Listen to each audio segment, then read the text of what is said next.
Nueva conexión aquí en Periodista Digital. Vamos a hablar de un libro que nos acaba de llegar de TV3. ¿Quién es la persona que mejor conoce esa casa de locos? Pues ese nosotros que Sergi Fidalgo, nuestro amigo, el director de elcatalán.es, que nos acerca este libro, TV3, El tamborilero del Bruc del Procés. Ahora nos va a contar qué es eso del tamborilero del Bruc, que es una referencia histórica preciosa y que viene muy a cuento de lo que es precisamente esta cadena, que me parece un acierto. Dicen la cadena privada de los independentistas, claro, no de los catalanes.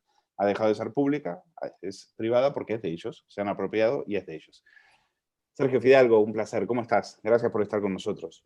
Al contrario, es un honor estar en uno de los pocos medios libres que hay en España que defienden la libertad y que dan voz a la Cataluña que resiste.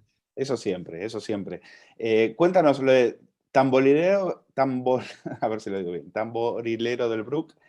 Es una expresión de Ferran Monegal, a quien le haces una entrevista en este libro, porque este libro es una serie de entrevistas tuyas con personalidades, con tertulianos de diverso pelaje constitucionalista, una más interesante que la otra, y esta expresión es de Monegal. Pero cuenta la historia que hay detrás.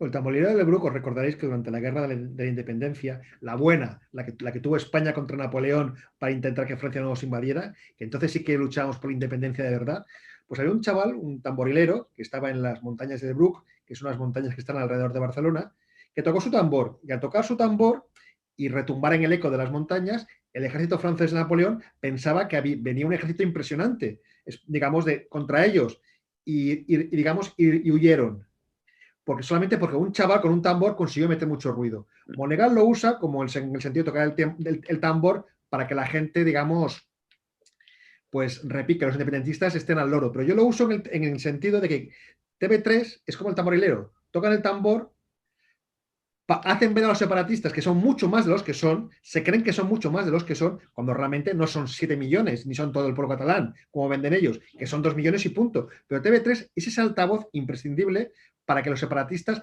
continúen pensando que algún día van a ganar la batalla para romper España, que nunca la conseguirán.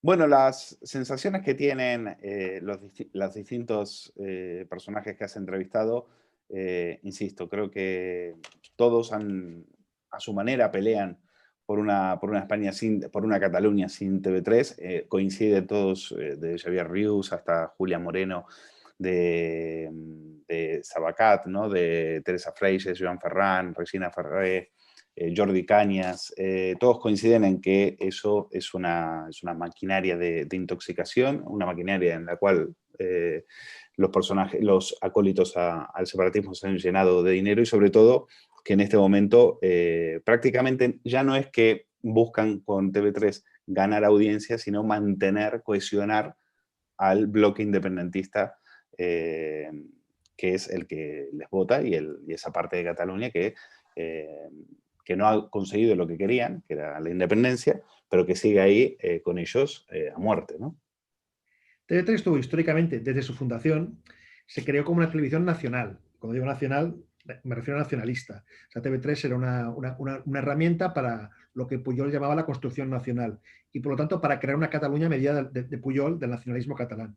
Y realmente desde el 83-84 que se funda, porque se fundó, primero se emitió en pruebas y luego se emitió, digamos, en abierto, desde que se funda hasta que empieza el procés y los primeros años del procés, 2012, 2013, 2014, su función es, digamos, de expansión, de intentar convencer a Cataluña, a la mayoría de catalanes, que el nacionalismo era la mejor vía, que Cataluña era algo diferente al resto de España, que Cataluña era mejor al resto de España, que hablar en catalán era mejor, nos hacía superiores, y todo esto son términos reales, ¿eh? O sea, realmente esa cosmovisión se fue instalando, y realmente las manifestaciones masivas del 2013, del 2014, 2015, de las diadas, aquellas vías catalanas que iban desde Tortosa hasta la frontera con Francia, cuando llenaban la Meridiana con 1 millón de personas, todas esas cosas se hicieron desde TV3, porque TV3 era, digamos, cómplice necesario. Un mes antes de las manifestaciones ya estaba explicando cómo ir.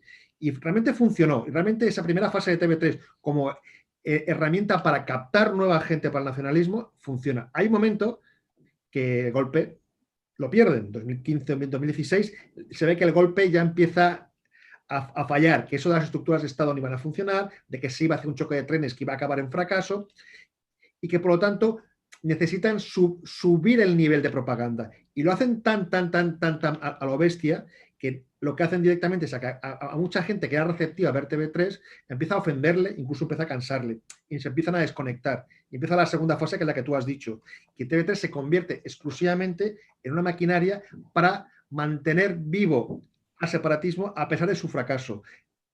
A pesar de que el golpe de Estado ha fracasado, a pesar de que tiene a sus líderes en la cárcel, TV3 sigue siendo útil porque sirve, digamos, para mantener pietas las filas. Ya no consiguen a nadie más nuevo, la gente ya, hay millones de catalanes que no ponen TV3 porque no, ni la ven, ni lo quieren ni verla, porque lo consideran un insulto, pero para sus adeptos, para la gente que vota Esquerra, que vota CUP o que vota Junts per Cat, sí que sirve para que cada día tengan sus consignas, su dosis, digamos, de soma, o sea, de droga, como lo queréis llamar.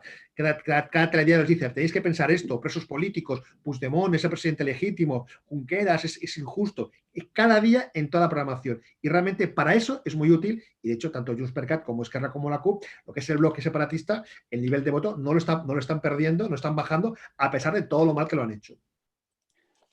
Hay un testimonio que es el de Regina Farré. Es bastante espectacular porque Regina fue trabajadora de TV3 durante 27 años, trabajó codo a codo con Mónica Terribas, a la que la describen como la temiblas, ¿no? Temiblas le dicen. Terribles. Las sí, terriblas, las terriblas. Yo la he bautizado de nuevo, las temiblas. Ella trabajó en ese programa, con ella durante muchos años, vivió un auténtico calvario, le hicieron la vida imposible, acabó yéndose de ahí, bueno, muy mal, tuvo bajas por depresión, y lo pasó francamente mal. Es uno de los testimonios más desgarradores de todo el libro, y te cuenta cosas increíbles, ¿no? No sé ¿qué nos puedes contar de ese testimonio? Regina es una persona que trabajó en TV3 yo creo que desde los principios. Primero como delegada, como corresponsal en Andalucía, y por lo tanto los primeros 4 o 5 años se evitó el espectáculo de la creación de TV3, porque lo que es los estudios centrales que están en Sant Joan d'Espí, cerca de Barcelona, aquello era donde se generó una especie de cosmovisión en la cual todos los comunicadores separatistas o nacionalistas sí fueron siendo integrados en la gran herramienta de propaganda que era TV3. Eso se lo perdió. Pero cuando llega, que creo que vuelve en el 89 90 y empieza a trabajar como periodista de sociedad, informativos, porque ella venía de informativos, se encuentra que el hecho de querer ser periodista y punto, o sea, no querer ser propagandista, sino periodista, pagas un precio. Pagas un precio.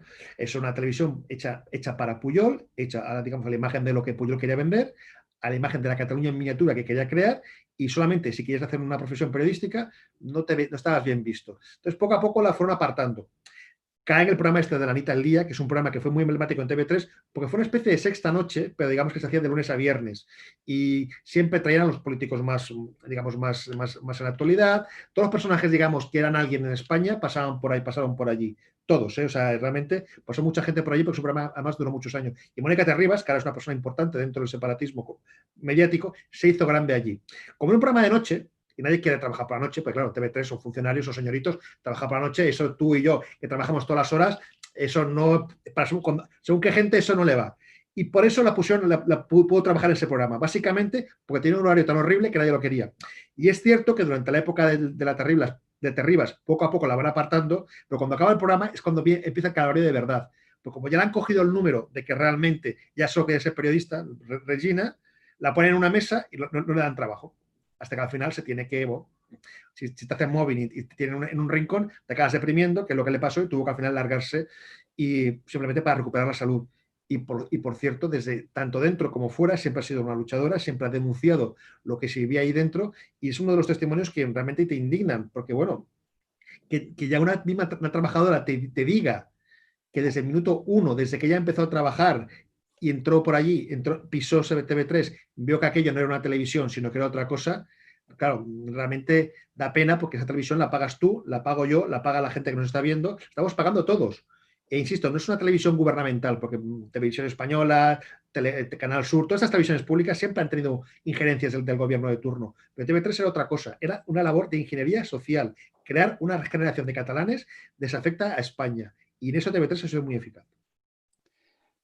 Cuenta Regina que en un momento Rosa Díez, en ese momento era la líder de UPyD, fue al programa, a la NIT al día, y solamente se acercó ella, solamente Regina se acercó a saludarla, nadie se acercó a saludarla, porque encima, aparte son sectarios, encima muchos de ellos desconocen lo que es bueno, el ser buena gente, la acerca, puedes opinar diferente, pero no, es que es el enemigo, ¿no? Ahora, cuando fue Otegi, oye, cuando fue Otegi se hacían selfies con él, ¿eh? No, y se iban de Se iban de copas. copas, Se iban de dicen. Se copas. iban de copas. Bueno, pero es que es Increíble, así. increíble. Es así. Es que sí, pero eso es TV3, ¿eh? Bueno, eso es TV3 y es el mundo de los mundos, de los medios Pero nacionalistas. dice Sergi, contaba Regina que ella al principio, yo pensé que yo cuando veía, por ejemplo, el programa que tiene Buenafuente, en ese programa en el que entrevista a etarras y demás, al El fax, fax. al fax, Eso es la hostia. antes de Cristina Puig, ¿cómo se llamaba la que estaba antes? Laura, Estaba Laura Rosell. Laura Primero estuvo Rosell. Estrell, que ahora, por cierto, se ha enchufado en un matinal. Luego estuvo Laura Rosell y ahora está la Cristina Puig. Laura Rosell, ella solo, me acuerdo que hablaba castellano solamente cuando tenía que entrevistar a exetarras, que por supuesto jamás condenaron la violencia, no eran para decir nos equivocamos, aquello, no, ellos siguieron y siguen sacando pecho de los asesinatos y de las muertes que cometieron. Pero ya en esa época, ya la Terribas hacía eso. Es decir, entrevistaba a terroristas de Terra Lliure, a tíos que tenían del entorno de Tarra. Es decir, esto viene ya de hace muchos años. Tú piensas una cosa, o sea, la alianza Esquerra-Bildu no es de ahora, es de hace unos cuantos añitos. Y ya en aquella época, el primer partido que empieza a blanquear a Otegi y lo empieza a pasear por toda Cataluña es Esquerra Republicana. Incluso en los años previos a Prusés, tú hablas de estas entrevistas, no ves que Terribas está ahora, digamos, ha oscilado y ha tenido problemas precisamente con Esquerra Republicana y mal salió de Cataluña Radio porque tuvo problemas, pero históricamente una persona más vinculada a Esquerra que a Junts per Cat, bueno, o lo que antes era Convergencia, y Otegi formaba parte, digamos, de esa gente a la que le gustaba traerlos a Cataluña. Los han paseado, por supuesto, en el programa de TV3, en el programa de La Nit al Día, y hace muchos años, y es una cosa que se ha seguido haciendo. Esto en el anterior libro que saqué, 50 hazañas de TV3, que también es sobre la cadena, expliqué un caso que era muy curioso, que es hay una tesis muy patética, pero muy triste, pero que realmente se la creen y que la difunden, que incluso creo que en el magnífico documental de Iñaki Arteta, Bajo Silencio, se mencionaba, que es que cada vez que les hablas de que ETA mató a 800 personas, los Tarras, el entorno de Tarra, dice, sí, pero oye, es que nosotros, con el tema de los alejamientos de los presos, los familiares tienen que cogerse el coche, irse a verlos lejos y muere gente en la carretera. Y fue un argumento que TV3 lo utilizó en informativos, informativos no en un informativo cutre, en los telediarios, para vender cómo el nacionalismo vasco radical había sido maltratado por el gobierno de España. Por tanto, esta conjunción entre el entorno de Tarra y cierto nacionalismo catalán hace muchos años que existe. Y TV3 solamente lo que ha hecho es, blanquear. Es una herramienta de blanqueamiento. Bueno, de hecho lo hemos visto, tú lo has dicho, es que en el fax es un programa que consiste básicamente en cupaires cagándose en todo, en etarras diciendo que no se arrepienten, la Raola y el friki más friki insultando a España. Y eso lo hace Buenafuente. Bueno, que es Buenafuente, no olvidemos, ahora ya no es Buenafuente, ahora es Mediapro, es Rouras, y lo hace ¿Ya no lo produce Buenafuente? Es que la productora de Buenafuente la compró Rouras hace un año. O sea, Buenafuente tuvo grandes problemas económicos, o sea, y tuvo que vendérsela. Empezó siendo un programa es un programa de Buenafuente, es un programa del Terrat, pero el Terrat ya no, Buenafuente creo que es el director ejecutivo, ya no es suya la empresa, o igual debe tener un porcentaje simbólico. O sea, Rouras está quedando con todo este entorno y está realmente incidiendo cada vez más en TV3. De hecho, ya habéis visto que el escándalo que le ha pasado en Francia con el tema de que ha dejado tirado a los equipos franceses de liga, en Cataluña tiene muy poquito recorrido y en el resto de España tampoco demasiado, solamente medios como los vuestros o como que Diario anda ¿Está de capa caída Roures? Hombre, Roures está en el resto del mundo, sí, porque claro, entre el escándalo de la FIFA y por supuesto el tema de Francia, por supuesto ya le está cogiendo el número y cuando quiera comprar derechos por ahí fuera, pues lo va a tener muy difícil. Pero en España sigue siendo muy fuerte, porque claro, acuérdate que los aliados de Roures básicamente son Esquerra Republicana, Podemos Comunes, y ya los tiene gobernando en Barcelona, en Cataluña y en Madrid. Por lo tanto, no le Y auguro un aparte, mal. y aparte vendió MediaPro a los chinos, con lo cual ahí sacó un par.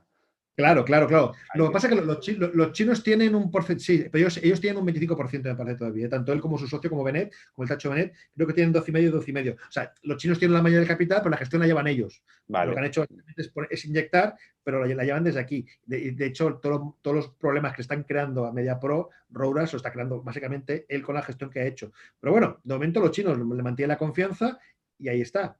Lo de ¿Cómo se Francia es. explica, Sergi, que un tío que entró, bueno, dicen entró por oposición hasta donde pude saber en TV3, que entró, bueno, primero creo que entró en la parte de informativos, le mandaron a deportes por un lío que hubo con unas cintas, ¿te acuerdas? Por unas cintas que al final se las iban a dar a Batasunas porque él estaba muy vinculado al entorno etarra, de hecho lo detuvieron por esconder a un etarra en su casa en el año 83. ¿Cómo se explica que este tipo de gente haya entrado en la TV3, ¿no? Gente de este. Porque una cosa en ese momento era eh, ser nacionalista, pero otra cosa ya era tener vinculaciones con ciertos entornos, ¿no? Y hasta donde yo sé, mucha gente de ese pelaje entró en la primera TV3. O TV3 es una televisión básicamente que nace digamos, como lo he dicho antes, como una herramienta de construcción nacional. Por lo tanto, todo aquel que pudiera ser compañero de viaje podía entrar. O sea, lo que era más difícil que entrar es alguien constitucionalista, o sea, alguien del entorno del PP o del PSOE más españolista, pero este tipo de gente, al contrario. ¿Por qué? ¿Por qué van a tener problemas? Tú recuerda que el principal aliado que tenía Jordi Pujol en los primeros años, aparte de Esquerra Republicana, era el PSUC. El PSUC, digamos, la alianza ideológica entre el PSUC y Puyol es mítica. Historiadores, intelectuales, Montales, mucha gente hacía cierta crítica del puyolismo, pero luego en el fondo eran serviles y ayudaban. En buena parte también porque el PSUC también quería hacerle sombra al PSC, que el PSC era, digamos, la antagonista de Puyol en aquella época, pero esa alianza entre cierta izquierda radical y Puyol siempre existió.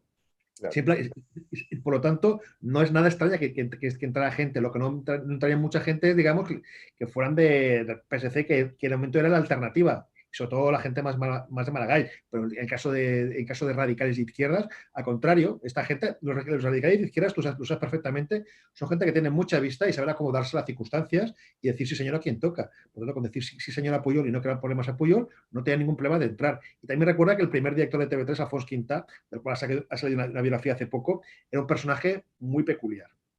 Muy peculiar, muy peculiar. Y así acabó por otro lado. Eh, un día tenemos que hablar de Alfons Quintà, Quintá. es una enciclopedia. Un día hay que hablar de Quintá. Bueno, me ha gustado mucho la entrevista que le haces a Ferran Monegal. Él es el que dice, el que acuña eso de TV3 como televisión privada, porque da de comulgar todos los días, desde púlpitos estratégicos, lanzan proclamas a mucha gente que está abducida. Entonces ahí se te viene la imagen como en los países árabes de los altavoces, ¿no? Cuando empiezan a llamar a la gente a la oración, Sí. ¿no? Es algo así, ¿no? Es como el altavoz, un altavoz en el Cairo, pues eso es TV3 en Cataluña. De hecho, Monegal, el programa que hemos mencionado antes, el Preguntas Frecuentes, el FAX, el programa de Buenafuente, él lo compara con el, programa, con el Palmar de Troya, con esa especie de iglesia extraña que se creó en Andalucía. Porque, claro, en el fondo no está utilizando la palabra, supongo que no utiliza la palabra secta ni nada de esto. Monegal siempre es muy educado y no lo usa, pero que sí que utiliza como que este elemento, digamos, de un medio fanatizado que solamente ya no busca dar un servicio público, sino que busca solamente, como tú has dicho, llamar a la oración. Dar un sermón, dar un sermón. Dar un sermón, o sea, llaman a la oración, pero no para un mensaje de paz, de amistad, de amor, como puede ser la religión católica, no. Un mensaje, digamos, simplemente de exclusión, un mensaje, digamos, de odio. Bueno, Y eso es TV3 hoy perdón. en día. Y vamos a hablar de una de las entrevistas que yo creo que tú más has disfrutado porque es una de las personas a las que tú más conoces, que es Javier Rius. Javier Rius, que es independentista, como todo el mundo sabe, pero es independentista muy crítico con todos estos, a los que él considera que son unos farsantes y que se han aprovechado de la causa independentista para hacer negocios, ¿no? Y al final Javier Rius, por todas sus críticas a todos estos, y muchas de ellas con valentía al final nos acaba cayendo simpático. Es el director de iNoticias desde el año 2000 y tú trabajaste con él, bueno, más de 10 años. Bueno, ¿qué te acuerdas? Cuéntanos. Nos interesa también tu etapa en iNoticias y qué te contó Xavier Rius. ¿Cuál es la principal tesis que tiene él, a quien considera que el papel de TV3 en todo el proceso ha sido casi criminal? Bueno, él considera que, bueno, primero empecé por el final, él considera que TV3 obviamente es una cómplice necesaria. TV3 se ha convertido no en un medio periodístico, sino en un medio propagandístico y que básicamente ha servido con este tocar a oración o tocar a sermón para mantener las piedras en las filas y aumentar el nivel de, digamos, la afluencia a las movilizaciones separatistas. TV3 simplemente dejó de ser... Rius defiende, y estoy de acuerdo con él, que ya no es un servicio público. Hace años que dejó de ser un servicio público y renunció a serlo. En cuanto a Rius, yo tengo una cierta fascinación por Rius y por noticias, pero cuando yo trabajaba allí, claro, yo soy un chico de Hospitalet, yo soy castellano parlante, y claro, yo entré en un periódico que no olvidemos que se crea en el 2000 y fue uno de los primeros digitales en catalán. Ahora es bilingüe, pero en aquella época era solo en catalán. Y siempre ha sido un medio, digamos, un medio histórico. O sea, medios en catalán digitales que ya han aguantado 20 años, no hay muchos, es un medio histórico. Pero desde siempre, desde que estuve, yo empecé en el 2003 hasta hoy en día, siempre ha sido un medio maltratado por la Generalitat. Cuando la Generalitat, Esquerra, Convergencia, la Junts per Cat, siempre defienden de que ellos están para defender el catalán, es mentira. Defienden la lengua catalana siempre que sea usada para lo que a ellos les interesan. Si es un medio independiente, porque Rius siempre ha sido independiente y siempre le ha gustado contar historias. Por lo tanto, si tenía que dar un palo al PSC, se lo daba. Si tenía que dar un palo a la Convergencia, se lo daba. Y si tocaba un palo a Esquerra, se lo daban.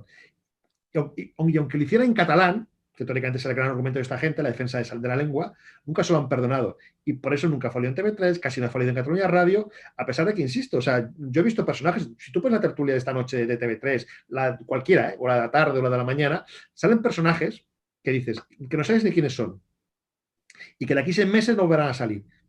En cambio, un señor que lleva 20 años dirigiendo un digital con cierta audiencia, no es un digital que la veas mi cuñado, mi madre y dos personas más, pero tiene cierta audiencia. Lleva 20 años en activo, lleva 20 años siendo director y no sale en ningún sitio. Es que dices, algo tiene que pasar ahí, porque entiéndeme, cuando mandaba socialistas salían unos, cuando mandaba Esquerra salían otros, cuando Convergencia mandaba los medios de comunicación salían otros, pero es que Rius no ha fallado nunca. Pero la respuesta se responde solo, Sergi, si al final tú sabes cómo funciona el mundo del tertuliano, es decir, son cuotas de poder. Cada silla está, me duele decirlo, pero las sillas están distribuidas y repartidas y son como escaños, es decir, este para tal, este para tal, este para el otro, etc. Y la mayoría de los que estén ahí en los platós y demás, pues o tienen un padrino o han sido elegidos o son amigos del productor, pero no hay más que eso y por eso él dice, algo habré hecho bien para que no me llamen estos, ¿no? Claro, es que yo he visto más a Rius en Intereconomía, he visto más a Rius en 3TV, en 13, que es que evidentemente que en TV3, pero insisto, es que son 20 años. Es que puedes decir, bueno, es que a lo mejor no, en 20 años. Con lo cual, esto de las sillas, claro que es cierto, pero a veces siempre se les despista, no tienen alguna silla para hacer ver que son plurales o que son periodísticos. La coartada, sí. Pero nunca ha sido él.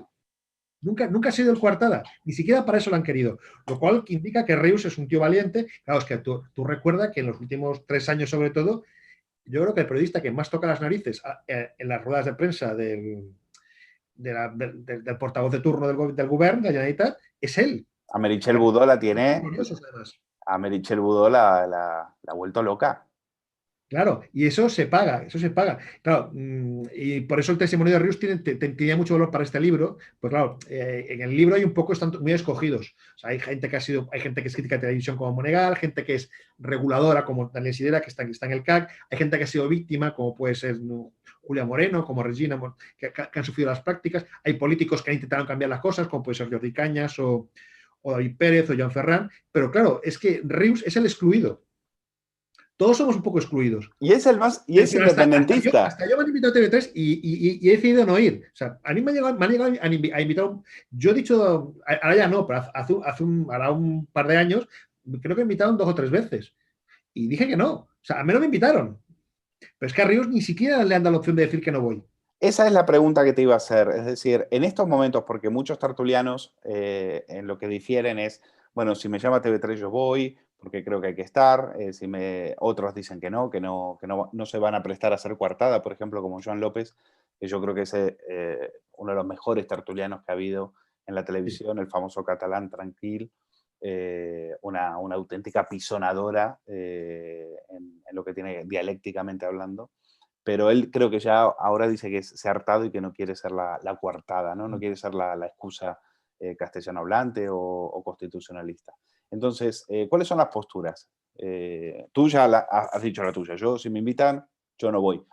Y yo lo entiendo, porque si vas, al final te hacen decir lo que no querías decir. Es decir, al final son maestros en la manipulación y sobre todo en hacerte pasar un muy mal rato, ¿no? Hay dos posturas. Yo he mantenido las dos, digamos, porque hay años que pienso que tengo que defender una y otra es otra. Una es la de Jordi Cañas. Jordi Cañas dice, tenemos que ir porque tenemos que aprovechar el hueco. Aunque nos manipulen, aunque seamos 3-4 contra 1, al final podemos lanzar el mensaje y algo calará. Y la segunda, la de Joan López, que dice, oiga, yo no quiero ser coartada, aunque vayamos, nos utilizan como coartada para hacer ver lo que no son. Porque no son un medio plural, las tertulias no son plurales. Dominan la escaleta, dominan los personajes y los tertulianos, incluso el presentador, juega a ser un tertuliano más separatista. Por tanto, yo no me quiero prestar a eso. Estas son las dos posturas. Yo ahora mismo estoy en la de Joan López desde hace un par de años porque no me apetece hacer de coartada. Pero también entiendo lo que dice Jordi. También lo entiendo. Y no te digo yo que a lo mejor de aquí a un año o unos meses, Sí, en un contexto determinado o en un programa determinado, a lo mejor me apeteciera ir. Ahora mismo te digo, ahora no voy a hacerme el chulito ahora no me invitan. Hace un par de años sí que me invitaron. Un par de veces y dije, no quiero. Pero ahora mismo, hoy en día no iría. Por lo mismo, porque no quiero ser coartada. Pero entiendo a la gente que quiera ir, ¿eh? Lo entiendo. Incluso, claro, en el caso de Jordi Cañas, si cuando él va, aunque sea 1 contra 8, les puede. Y por eso yo ahí entiendo que él lo haga. Porque claro, él es tan bueno que aunque intenten silenciarle, no pueden silenciarle. es Pero sí que es que, muy bueno. es que el otro día, Es muy bueno para eso, ¿eh? el otro día lo vi a mi amigo Israel García Juez, al que llevan al fax, y le tocó el tema Uf, del chat de los militares y estaba Pilar Rahola y Carmele Marchante. Y oye, Marchante le acaba diciendo, vete a Corea, vete a Corea, ¿eh? Le acaba diciendo la xenófoba y la bestia esta. Es decir, claro, es muy difícil contenerse en ese momento, ¿eh? es Aunque te que paguen 300 euros, ¿eh? sí, sí, no. El fax es de los pocos programas que pagan bien, eso es verdad. O sea, realmente, tú ya sabes como yo que las tertulias, el tema del pago por ir a una tertulia ha caído en todas las televisiones. El fax se mantiene, paga razonablemente bien. Pero claro, yo entiendo, o sea, lo que le hicieron a Israel es muy duro y prácticamente lo que le hacen a todos. Claro, ahí realmente hay que tener los nervios muy templados y hay que ser muy buen matador, porque hay que reconocer que van a por ti, van a sacarte los nervios y es lo que quieren. Encima te quieren, digamos, no solo que seas la cortada, sino encima ganarte, Exacto. digamos. Eso es muy feo. Pero bueno, hay gente como Israel o gente como Jordi que lo hacen bien y oye, yo los que quieran ir, yo siempre respetaré que la gente vaya a defender sus posturas en los medios, sobre todo públicos, porque al final los pagamos todos y por lo tanto tienen derecho. Yo la verdad es que creo que, bueno, como también es cierto que yo lo tengo fácil, como hay gente como Jordi que lo hacen bien, o gente como, bueno, gente como Ivanguera o como Israel que lo hacen bien, yo me quedo tranquilo, por ese frente no tengo por qué cubrirlo yo, porque ya lo cubren ellos, y yo puedo mantener mi postura, digamos, de que no quiero ir porque realmente no me apetece. Lo último, preguntarte cuando estabas acabando el libro, pues salta el escándalo este de estas grabaciones estas conversaciones entre Pilar Rahola y David Madí, que es un cerebro gris, un hombre de confianza de Artur Mas, un tío muy poderoso, pero siempre a la sombra, pero un nombre que todo el mundo conoce o ha oído hablar en Cataluña. Bueno, en esas conversaciones Rahola se quejaba de que Vicent Sanchis no contaba con ella en las tertulias, etc. Y hablaba de TV3 como si fuera su casa, evidentemente, con todo el dinero que se ha llevado y de lo que ha cobrado de ahí, no es para menos. ¿Qué revelan esas conversaciones, Sergi? Lo que es la Cataluña nacionalista, lo que es para Esquerra Republicana y para Convergencia los medios de comunicación y la administración pública. Claro, si una gente es capaz de llenar hospitales, ¿sí?, o centros de salud, ambulatorios, donde hay gente enferma que a lo mejor no es separatista y que están enferma y que necesitan tranquilidad, y la llenaron de propaganda de lozas amarillos, de carteles de libertad de presos políticos, que se ponían a cantar Uriel Junqueras Libertad, insisto, en hospitales. Sí, Si han sí, hecho sí. eso, porque consideran que los hospitales son suyos, consideran que las escuelas son suyas, consideran que la Generalitat es suya, pues que menos que TV3, que a fin de cuentas siempre ha sido su juguete preferido. Lo que demuestra simplemente es eso, que no, consideran que todo lo público es de ellos es de la Cataluña que ellos representan y el resto de catalanes no existimos. Bueno, fue muy obsceno, pero no es nada que no supiéramos. En todo caso, también revelan, que es interesante, ver que el chaqueterismo que existe en el separatismo empieza a ser, digamos, muy evidente.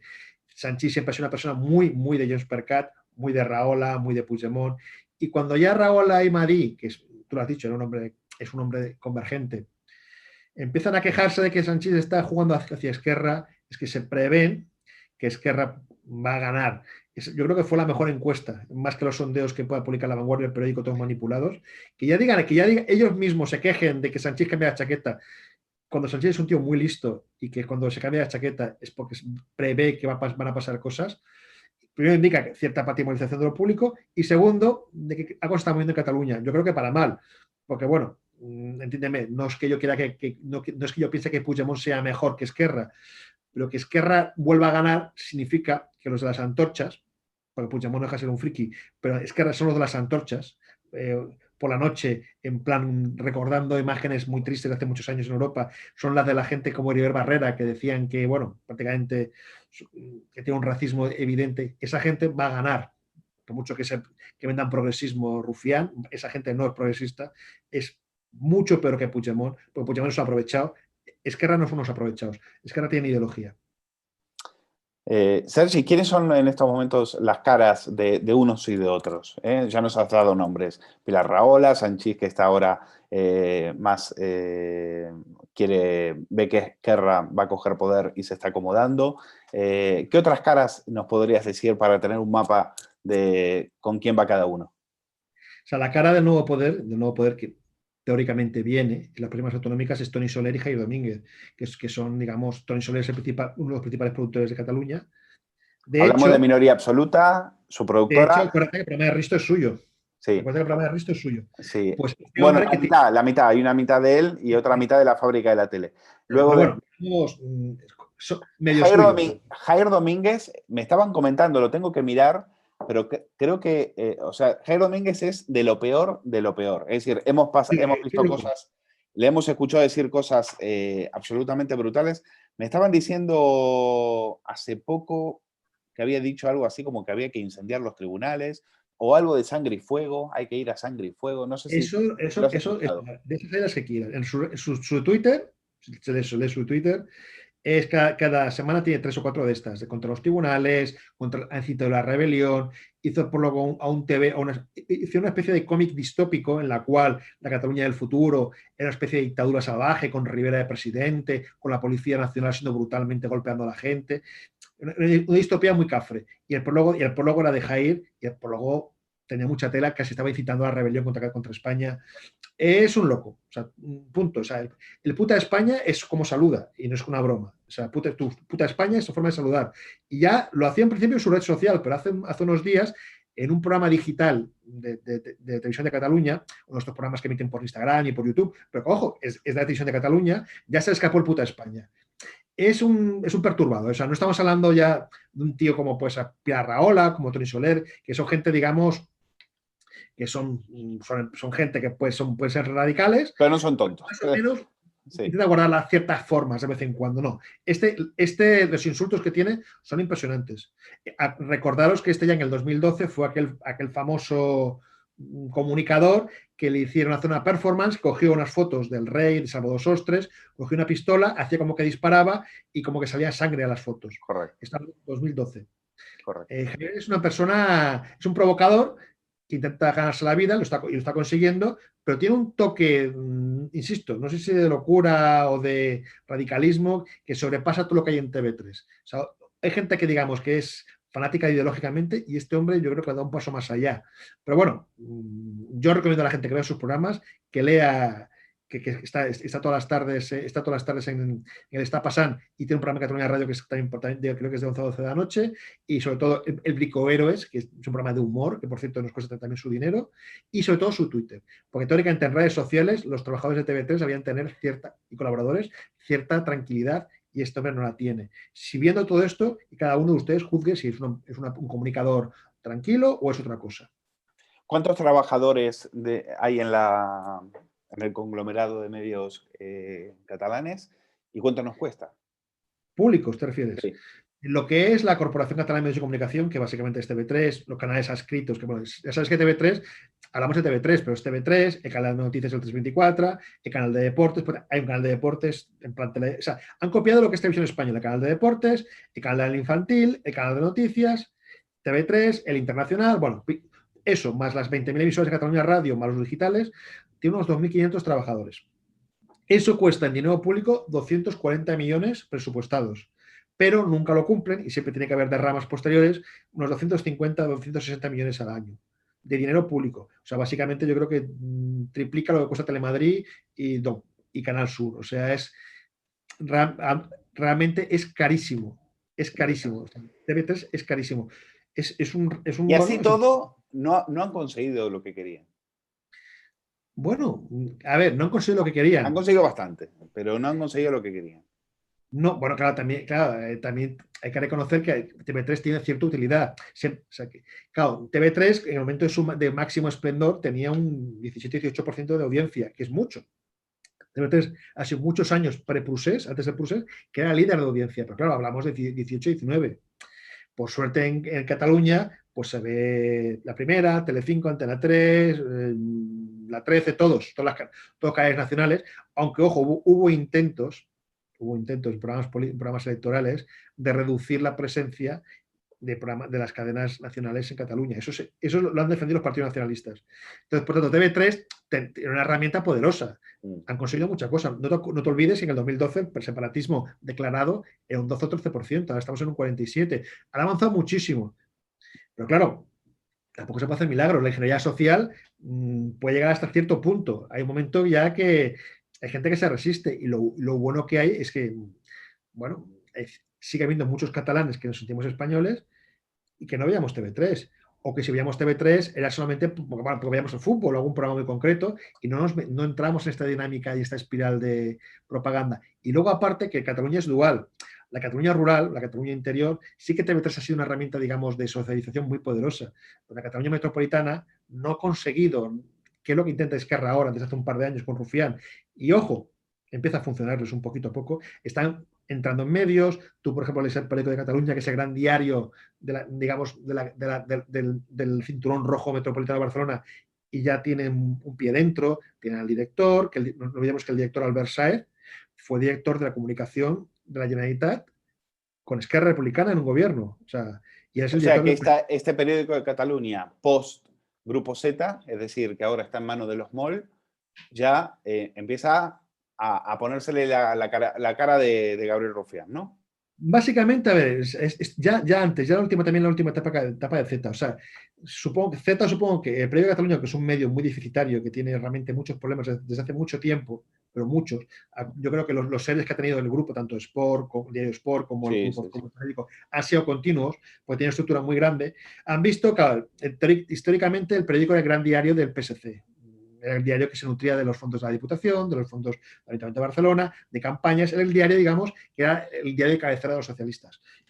Pero cuando el poder socialista empieza a diluirse, y empieza a ser no ser tan fuerte, por mucho que el IZ esté fuerte y IZ esté al alza, y el IZ, digamos, que puede conseguir un gran resultado de aquí a unos meses, no será siempre un 40% menos del resultado habitual de Obiols o de los otros candidatos en los años 80 y 90, en la época buena. Entonces, Esquerra, el periódico tiene que buscar nuevas vías. Claro. Y Esquerra, que quiere entrar ahí, Esquerra ahora mismo es la segunda fuerza en Hospitalet. O sea, en Hospitalet de Llobregat, que es una ciudad tradicionalmente nada nacionalista, la segunda fuerza municipal es Esquerra Republicana. Están penetrando en los adultos. Y el periódico de Cataluña, Joan Tardà,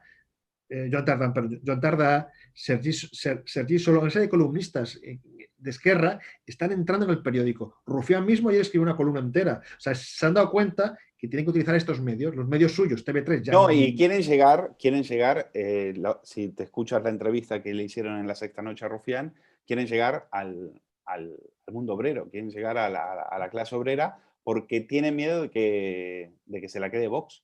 O sea, están luchando con Vox en ese terreno.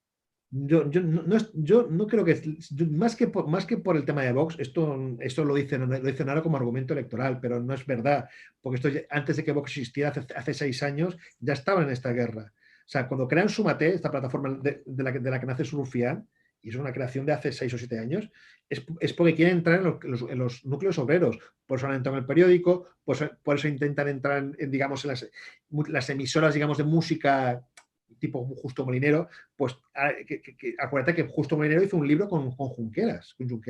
Claro. Quieren entrar en ese ámbito porque piensan, tenemos que pescar ahí, porque ya la gente que ve TV3 ya la tenemos, pero ya no ve nadie más. Tenemos que pescar, tenemos que buscar nuevos caladeros de gente.